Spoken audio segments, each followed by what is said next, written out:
ज्ञानतिमिरान्धस्य ज्ञानञ्जनशलाकया चक्षुरुन्मीलितं येन तस्मै श्रीगुरवे नमः। जय श्री कृष्ण चैतन्य प्रभु नित्यानंद श्री अद्वैत गदाधर शिवासादि गौर भक्त वृंद। हरे कृष्णा कृष्णा कृष्णा हरे हरे, हरे राम राम राम हरे हरे। हरे कृष्णा। तो आप सभी भक्तों का हार्दिक स्वागत है। आज के श्रीमद् भगवद गीता के चर्चा में हम लोग चर्चा कर रहे थे दूसरा अध्याय, वर्ष नंबर 13 नंबर श्लोक पे चर्चा कर रहे थे।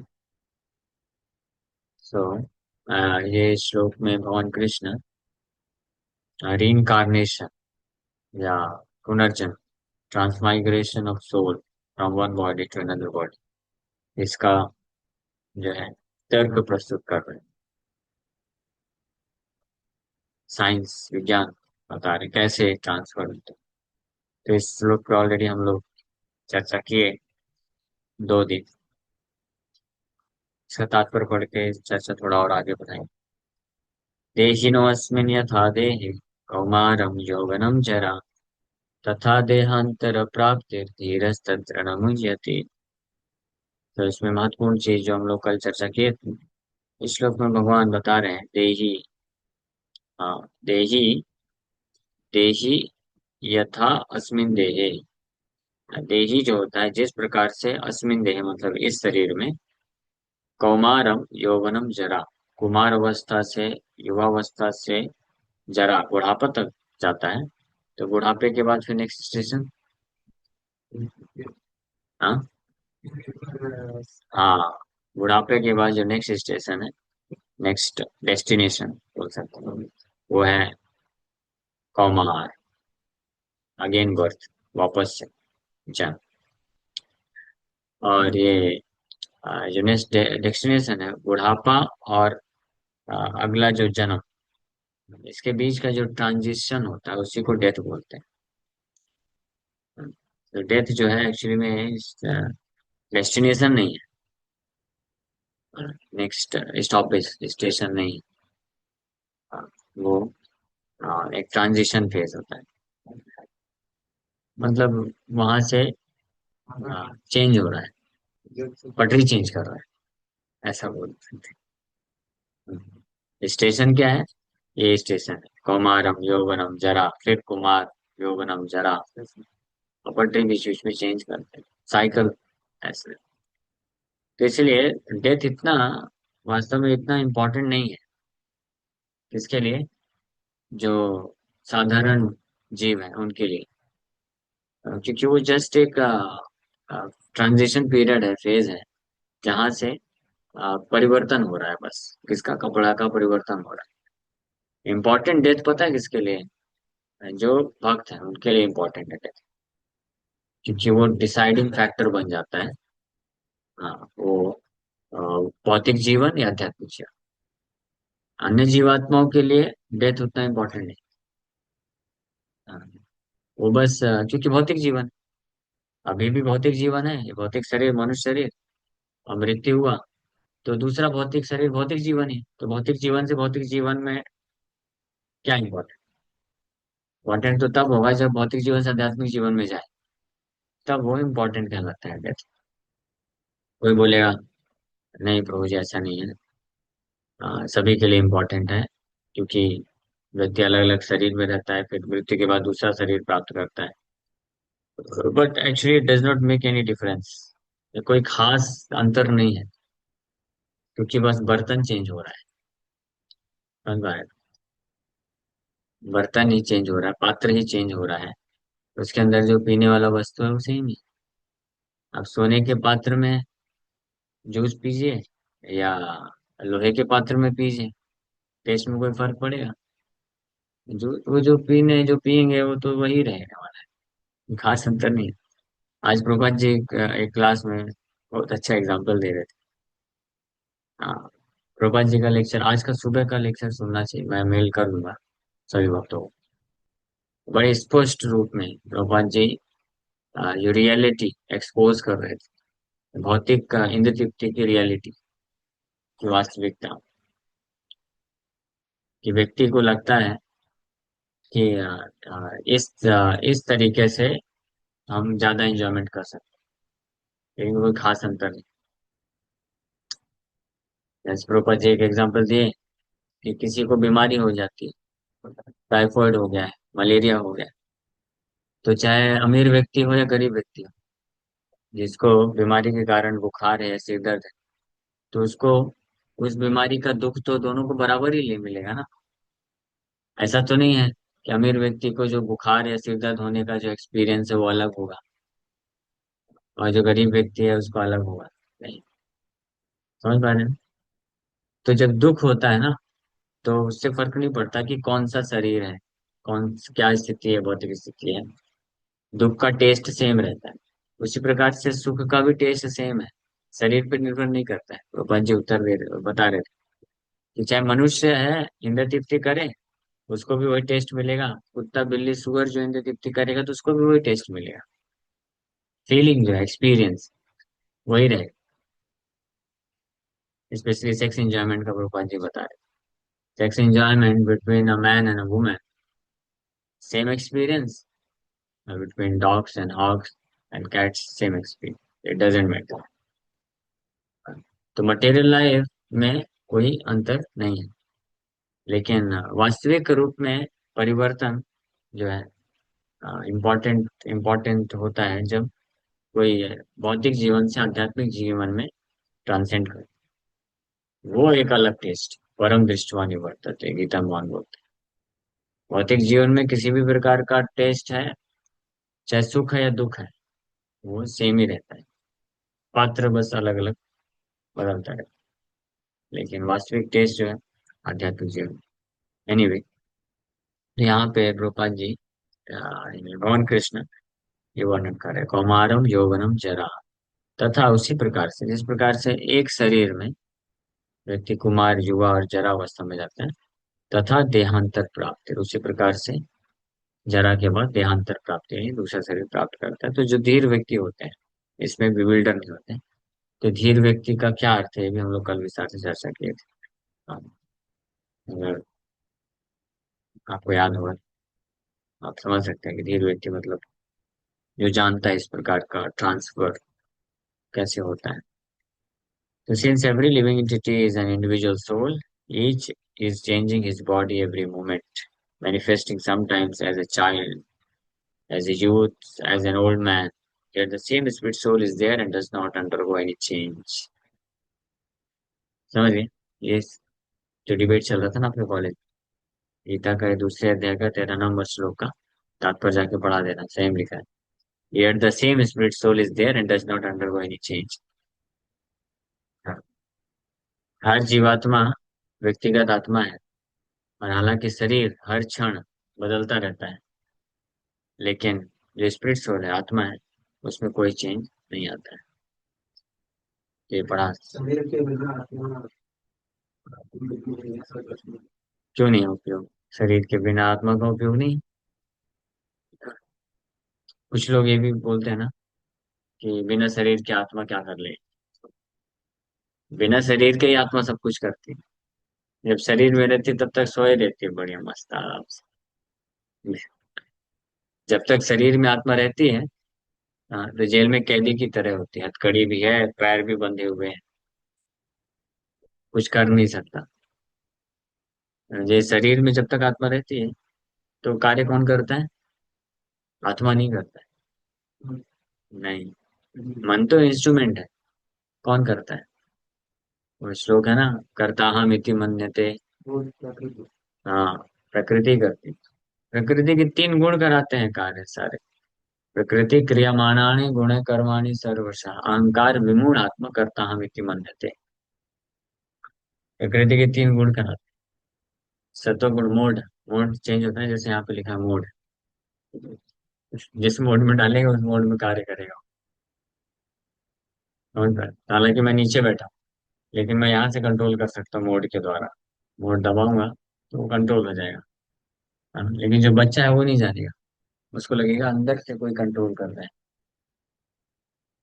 तो इसी प्रकार से प्रकृति के तीन गुण होते हैं, सतोगुण रजोगुण तमोगुण। ये मोड है, मोड ऑफ मटेरियल।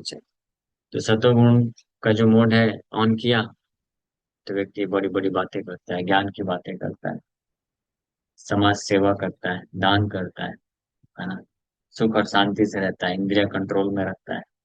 तो उसको लगता है मैं इंद्रिय कंट्रोल कर सकता हूँ, मैं दानी हूँ, मैं समाज सेवी हूँ, है ना? तो इसको भी बोलते हैं अहंकार। हाँ, तो ऐसे सतोगुण।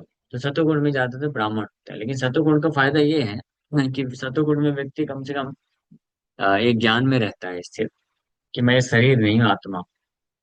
चांसेस है उसका ज्यादा वो एयरपोर्ट की तरह है, जहां से टेक ऑफ लिया जा सकता है आध्यात्मिक साक्षात्कार प्राप्त करने के लिए, पूर्ण रूप से। तो इसलिए सतोगुण तीनों गुणों में सबसे अच्छा सतोगुण माना जाता है। लेकिन जो रजोगुण तमोगुण है, तो रजोगुण का मोड ऑन हुआ तो ना चाहते हुए भी उसको भाग दौड़ करना पड़ेगा। हाँ, रजोगुण मतलब इंद्र तृप्ति के लिए प्रेरणा। जैसे मालूम है, करे सब यही धरा का धरा रह जाए, कई लोग बोलते हैं ना, बोलेंगे जानते हैं सब यही धरा का धरा रह जाएगा, कोई फायदा नहीं, कितना भी पैसा कमाओ, वो करो वो करो, भगवान का नाम ही सब कुछ जाने वाला है। लेकिन माला लेके बैठा दो तो चलो माला करो, तो तुरंत फिर उसको याद आने लग जाएगा, अरे अभी उधर पैसा लेना है, इधर करना है, इधर बिजनेस करना है, इधर जॉब करना है, फिर भागेगा। क्यों? मालूम है कि जितना भी भाग के मैं कितना भी पैसा कमा लूं, यही रह जाने वाला है, जाने नहीं वाला है कुछ, हरिनाम ही जाएगा साथ में। यही महत्वपूर्ण था ना। लेकिन फिर भी मोड कौन सा है? रजोगुण का। रजोगुण का मोड है तो भागता रहता है, भागता रहता है। उसी प्रकार से तीसरा मोड तमोगुण का। तमोगुण का मोड ऑन कर देंगे, हाँ, तो कितना भी उसको लगेगा कि मैं भी खूब पैसा कमाऊं, खूब नाम कमाऊं, और बहुत प्रेरणा लेकर के चालू हो जाएगा कुछ करने के लिए, कर लेगा। किसी कॉलेज में एडमिशन ले लिया या कोई धंधा चालू कर दिया, एक दो दिन, 10 दिन, 15 दिन, एक महीने करेगा, फिर ठप हो जाएगा। क्योंकि तमोगुण जो है करने नहीं देता, आलसी बना देता है, लेजी। तो रजोगुण में भी प्रॉब्लम, तमोगुण में भी प्रॉब्लम। रजोगुण में उसको पता रहता है, कुछ कहीं से सुना रहता है, या खुद के एक्सपीरियंस से भी व्यक्ति जानता है कि सेंस ग्रेटिफिकेशन में कुछ नहीं रखा है, कितना भी पैसा कमा लो, कितना भी नाम कमा लो, अल्टीमेटली सब दुख ही देने वाला है। लेकिन फिर भी मूड उसका ऑन है तो भागेगा। हाँ, ऐसे तमोगुण। और सतोगुण भी एक, वो भी एक मोड ही, वो भी एक बाधा है। हाँ, सतोगुण बाधा है, क्योंकि सतोगुण में व्यक्ति क्या होता है, वो पीसफुल रहता है, शांति शांति, पीसफुल रहता है, सुखी रहता है।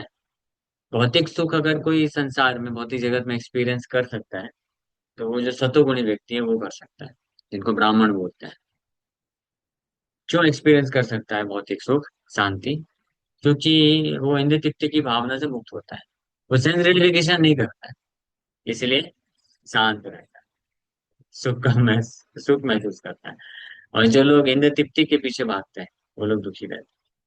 तो भौतिक संसार में केवल वही व्यक्ति सुखी है जो सेंस ग्रेटिफिकेशन नहीं करता, जो इंद्र तृप्ति को त्याग देता है वो सुखी है ना? समझ गया ना? इसलिए आप देखेंगे जो ब्रह्मचारी हैं या गृहस्थ भी हैं, अगर अच्छे साधना जिनका अच्छा रहता है, तो वो लोग सुखी रहते हैं। कोई भी, चाहे ब्रह्मचारी हो गृहस्थ हो, मॉर्निंग प्रोग्राम जो अच्छे से करता है, मॉर्निंग प्रोग्राम में इतना पावर है, अगर कोई डेली, हर दिन सुबह 4:30 से 8, 8:30, 9 बजे तक का जो मॉर्निंग प्रोग्राम रहता है, तो अगर वो करता है ना कोई, ज्यादा समय नहीं, 1 महीने के अंदर अंदर उसको सेंस कंट्रोल आ जाएगा। भले मन इधर उधर थोड़ा विचलित होगा, लेकिन कभी वो उसका पतन नहीं, कभी वो सेंस ग्रेटिफिकेशन इंद्रिय तृप्ति के प्रति पागलों की तरह दौड़ेगा नहीं। हाँ, वो वश में कर लेगा। और ऐसा जो व्यक्ति, ऐसा जो भक्त होता है, वो बहुत जल्द ही शांति की अवस्था को प्राप्त कर लेता है। और फिर जैसे भक्ति में एडवांसमेंट करता जाता है, तो कृष्ण के प्रति आसक्ति आती है, तो कृष्ण को सेवा करने के जब हृदय में तत्परता आती है, तो फिर उसको आनंद भी मिलता है। रस मिलने लगे। तो भौतिक रस को जब हम त्यागते हैं तो शांति मिलती है, और आध्यात्मिक रस को जब प्राप्त करते हैं तो आनंद मिलता है। और भौतिक रस को पकड़ के बैठते हैं तो क्या मिलता है? दुख मिलता है। तो तीन चीज मिलता है। क्या? दुख, हंसी, दुख, महादुख। हाँ, वेरी नाइस, समझ गया लड़का। तीन चीज मिलती है, दुख और दुख, महादुख। कैसे इसको एक्सप्लेन करो? हाँ, एक्सप्लेन भी अरे, एक्सप्लेन भी तो किया था, कोई कर सकता है ऑनलाइन भक्ति में, किसी को याद है? भौतिक रस को रहता स्वीकार करने से तीन चीज मिलती है, दुख और दुख, महादुख। कैसे? हाँ, कौन बता सकता है? है। मतलब दो तीन कोई बताएगा?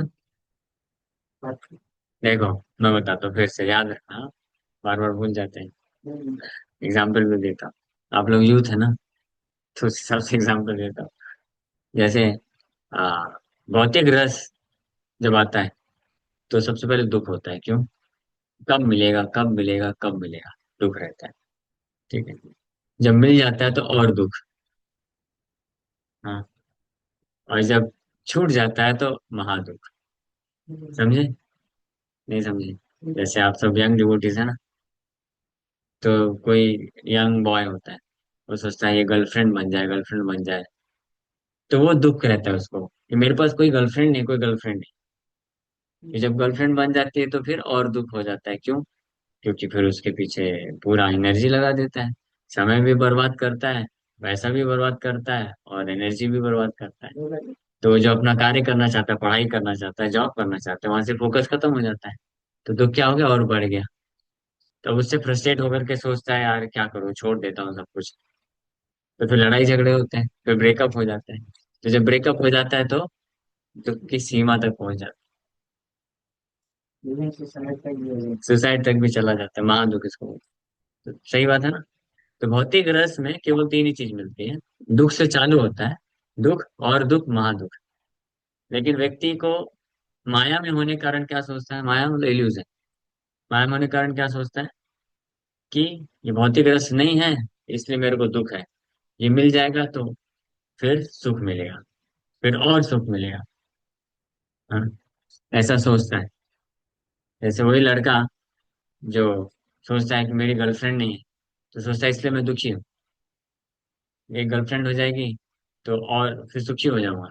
और फिर जब हमारा विवाह हो जाएगा, अच्छे से फैमिली बनेगी, तो फिर और मैं अति सुखी हो जाऊंगा। लेकिन माया होने के कारण एग्जैक्टली इसका उल्टा हो।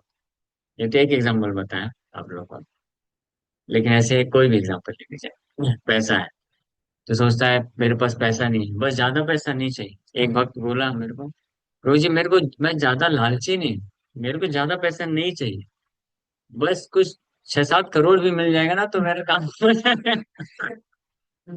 बस इतना ही चाहिए मेरे को। और कितना चाहिए। तो वो दुख रहता है ना कि मेरे पास पैसा नहीं है, पैसा नहीं, पैसा नहीं। फिर जब पैसा आ जाता है तो और दुख होता है। वो पैसे को कैसे संभालना है, हाँ, बढ़ाना है। और महादुख कब होता है? जब वो पैसा कोई और लेके चला जाता है, बर्बाद हो जाता है फिर व्यक्ति जब। ये है भौतिक स्थिति। कोई भी एग्जाम्पल है, specially wealth, women and name से। ये तीन चीज महाप्रभु बोले, न धनम, न जन्म, न सुंदरी। महाप्रभु हमको बुद्धिमान बनाना चाहते हैं, क्योंकि ये तीनों चीजों का से क्या मिलता है? ये तीनों चीजों से तीन तीन दुख मिलते हैं, दुख और दुख, महादुख। सोचिए, नौ, 9 गुना हो गया। तो महाप्रभु कृपा करके बोल दिए, न धनम, है ना? तो कभी कभी ये शिक्षा शिकम श्लोक सुन करके कुछ लोगों को अटैक आने लगता है, न धनम, न धनम, ओहो, न जन्म, न जन्म, ओहो, न सुंदरिम, न सुंदरिम। ये कैसी भक्ति है भाई, कुछ रहेगा ही नहीं। बोलते हैं पैसा भी नहीं चाहिए, लड़की भी नहीं चाहिए, और नाम भी नहीं चाहिए समाज में। तो ये कैसी भक्ति है? फिर जिएंगे कैसे, है ना? लेकिन आप समझने की कोशिश करिए, महाप्रभु जब ये बोलते हैं न धनम, तो महाप्रभु बोल रहे हैं न दुखम, दुख नहीं चाहिए, और दुख नहीं चाहिए, महादुख नहीं चाहिए, न धनम न जनम न सुंदरी। तो क्या चाहिए? मम जन्मनि जन्मनि ईश्वरे भवताद भक्ति रहित की त्वयि। क्या चाहिए? भवताद भक्ति। भवताद भक्ति मतलब कृष्ण आपकी भक्ति चाहिए, मतलब आनंद और आनंद, अति आनंद, सर्वानंद, परमानंद, परमानंद। समझ गए?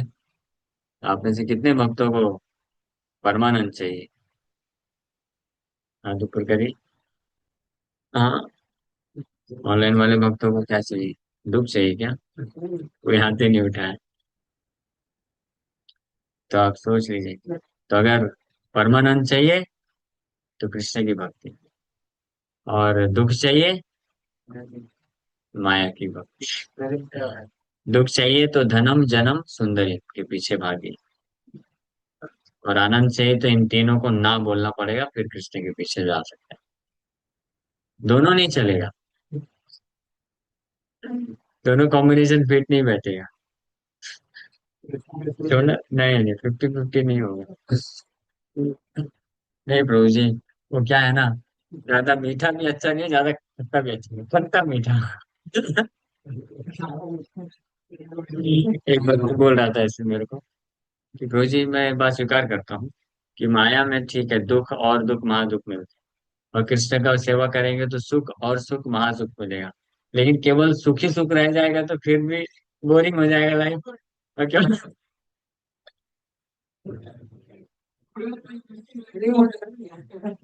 देखा, केवल केवल दुख मिलेगा तो भी बोरिंग हो जाएगा लाइफ। थोड़ा सा खट्टा मीठा होना चाहिए। जैसे इल्यूशन में पड़ गए। ठीक है, ठीक है। कुछ मिल गया, हम उसके जिंदगी में परिश्रम बचा ही नहीं। तो सुनिए सुनिए, मजा नहीं आया। इसी का में उत्तर है। कैसा है? खट्टा मीठा उतनी मात्रा में होना चाहिए कि जिसमें आप उसको, उससे सुख मिल सके, ऐसा खट्टा मीठा होना चाहिए, है ना? अगर मान लो मीठा पॉइजन दे दिया, खट्टा पॉइजन दे दिया, तो फिर चलेगा? मृत्यु हो जाएगी, मर जाएंगे। तो दुख हुआ कि सुख हुआ? हाँ। तो अमृत है, खट्टा अमृत, मीठा अमृत, वो चलेगा। हाँ, खट्टा पॉइजन, मीठा पॉइजन चलेगा? नहीं चलेगा। हाँ, तो मटेरियल लाइफ मतलब खट्टा पॉइजन मीठा पॉइजन, दोनों ही बर्बाद। यही भाला यही मंदा, यही भ्रमा, ये दोनों भ्रम है। और स्पिरिचुअल लाइफ में खट्टा अमृत मीठा अमृत। ठीक है, कृष्ण की सेवा करते हैं, भक्ति करते हैं, कृष्ण की कृपा मिल गई, कभी भगवान कृष्ण जो है भाव देते हैं कि हाँ मैं हूँ, ये सब आनंद जो आता है, कृष्ण की सेवा कर रहे हैं, फिर भी कई बार मन विचलित होता है, जीवन में समस्याएं आती हैं, कृष्ण भक्ति में आगे बढ़ने के लिए भी कठिनाई होती है, तो खट्टा अमृत है। और कृष्ण की भक्ति अच्छे से, सेवा अच्छे से करते जा रहे हैं, तो मीठा अमृत है। तो खट्टा अमृत जो है हजारों लाखों गुना ज्यादा अच्छा है मीठे पॉइजन से। समझे? हाँ, हो गया, समय हो गया, ये विराम करेंगे, इस तात्पर्य को कल कंटिन्यू करते हैं। ओके, थैंक्स वेरी मच, हरे कृष्णा। किसी वक्त का प्रश्न है क्या, पूछ सकते हैं? हरे हरे कृष्णा प्रभु जी, मेरा एक सवाल था। हाँ, अ, प्रभु प्रभु जी, ये जो है हमें तीनों भक्ति करने के लिए तीनों गुणों से ऊपर उठना पड़ता है। तो मेरा आपसे ये सवाल था कि क्या सिर्फ प्रसादम, मतलब भगवान को भोग ऑफर करके खाने से ही हम सतोगुण के ऊपर उठ सकते हैं, कि या फिर और भी हमें कुछ अलग से करना पड़ेगा हाँ, सिर्फ तीनों प्रसाद गुणों के खाने ऊपर से भी। उठने के लिए? यस, प्रसाद खाने मात्र में भी इतनी शक्ति है, तीनों गुणों से ऊपर उठ सकता है। और तीनों गुणों से ऊपर उठने के बाद फिर वो बाकी सारे कार्यकलाप जो है दिव्य स्तर का करता है, भगवान की सेवा। ये जीवा से चालू होती है, इसलिए रूप गोस्वामी प्रभुपाद बोलते हैं ये सेवन मुख्य ही जीवात्म, जीव से प्रारंभ होती है कृष्ण की सेवा। तो जीव का सबसे पहला फंक्शन क्या है? खाना, हर कोई खाने के पीछे भागता है। तो इसलिए प्रसाद, हमारे इसलिए जितने भी प्रोग्राम होते हैं सब में प्रसाद खिलाते हैं, बस एक ही प्रोग्राम ऐसा है जिसमें प्रसाद नहीं खिला पाते, कौन सा? यही वाला ऑनलाइन। क्या करें, ये दुर्भाग्य है ना? नहीं तो आपको वैसे ऑनलाइन खिला दिया करेंगे। ये महाप्रसाद है राधा रासबेरी का, सब लोग आ करके खाइए। हाँ, ऐसे ऑनलाइन प्रसाद सिस्टम रखेंगे कुछ।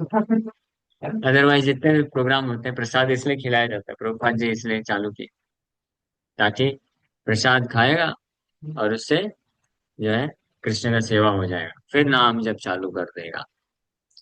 तो इसलिए नाम जब जीवा से और प्रसाद ग्रहण करना, जीवा के द्वारा सेवा करता है, फिर धीरे धीरे वो शुद्ध होता जाता है, तो ऑटोमेटिकली फिर सब कुछ करेगा, पूरी तरीके तो से तीनों मतलब गुणों में करे जाएगा। प्रभु जी, मेरा ये प्रश्न था कि मतलब बिगनिंग इससे करनी है कि और भी कुछ इसमें ऐड करना है, कि सिर्फ प्रसाद ही खाना है, कि मतलब कि खाने से नहीं ऊपर उठ जाएगा या नहीं, फिर कुछ अलग? ऐसा नहीं है, ऐसा नहीं है कि केवल प्रसाद ही खाता रहे जीवन भर।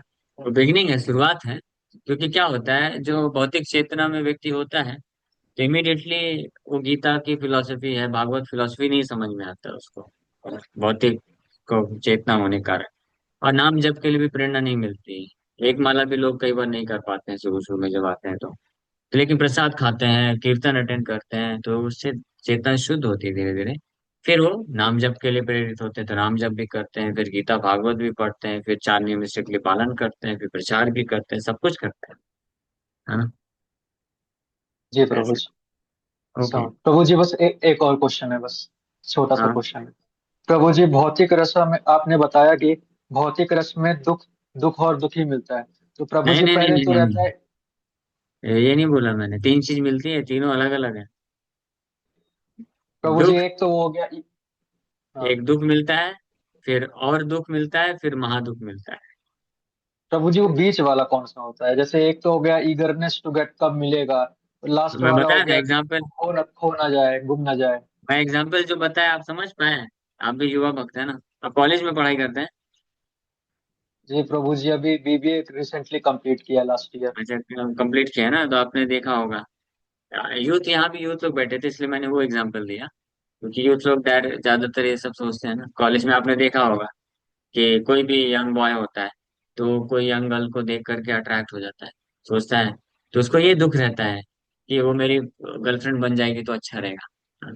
और फिर जब बन जाती है तो फिर पागल और दुख हो जाता है। आपने एक्सपीरियंस किया है? मतलब अपने लाइफ में नहीं किया होगा, लेकिन दोस्त को देखा होगा ना। मैंने तो देखा है कॉलेज के टाइम पे, बहुत हुआ है, ऐसी ऐसी स्थिति हो जाती है। बहुत इंटेलिजेंट लोग, टैलेंटेड लोग भी। मैं एनआईटी जयपुर से पढ़ाई किया था, तो मेरे मेरे साथ में बैच में एक लड़का था, 2,500 रैंक लेके आया था। सोचिए, पूरे ऑल ओवर इंडिया में 2,500 रैंक कोई मामूली बात नहीं है। 15 लाख लोगों ने एग्जाम दिया था, उसमें से 2,500 रैंक था उसका। फोर्थ ईयर तक जाता है, लेकिन उसका बस एक ही गड़बड़ी था, दुर्भाग्य एक ही था उसका। दिखने में बहुत सुंदर था और बहुत बड़े बाप का बेटा, तो पल्सर लेके घूमता था और बहुत हैंडसम दिखता था, तो गर्लफ्रेंड बना लिया। तो फोर्थ ईयर तक पहुंचते पहुंचते ऐसी हालत हो गई कि वो पास नहीं कर पाया, डिग्री नहीं मिली उसको, जॉब तो दूर की बात है। तो और हो गया ना दुख।